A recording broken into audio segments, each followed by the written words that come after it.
трубу, из которой стекаются в реку Сунжа, нечистоты практически не видно, покрылась почвой, заросла зеленью, но тем не менее проблема остается. Канализационные стоки идут из очистных сооружений, которые изначально были заложены для этих многоквартирных домов по улице Менделеева. На территории района Менделеева у нас очистные сооружения находятся. В связи с тем, что у нас данный район развивается, данные очистные сооружения не справляются с тем объемом нечистот, которые поступают.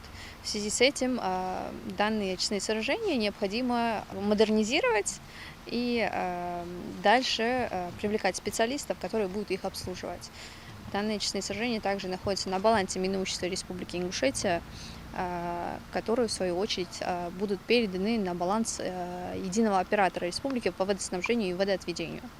Очистные фильтры на этих сооружениях нужно менять раз в месяц. Эти работы не проводились годами. Как рассказал специалист Росприроднадзора, для установления количества сбросов сюда привлекали лаборатории. Но в связи с труднодоступностью трубы, выходящей в реку, провести должную работу они не смогли. Далее уже экологический надзор по Ингушетии обратился в правоохранительные органы и в прокуратуру.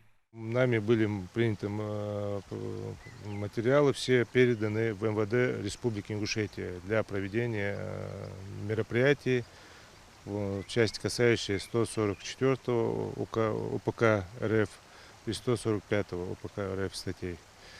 На данный момент и направлены также в прокуратуру для сведения. Централизованной системы водоотведения в самом молодом городе республики нет. Отсюда и все проблемы. Сточные воды, выбрасываемые в реку, мертвая рыба и зловонный запах. Мы не раз освещали экологическую проблему в Сунже. И, похоже, дело сдвинулось с мертвой точки.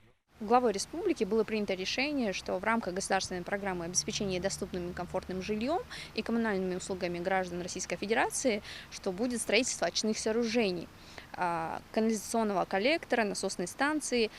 Строительство данное началось в марте 2022 года, а завершение и ввод его в эксплуатацию планируется в 2026 году.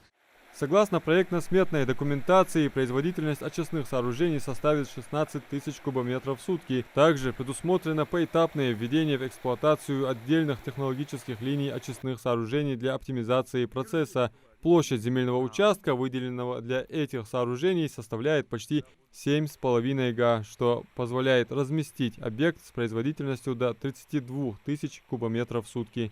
Адам Мережков, Султан Магушков, Магаз 24.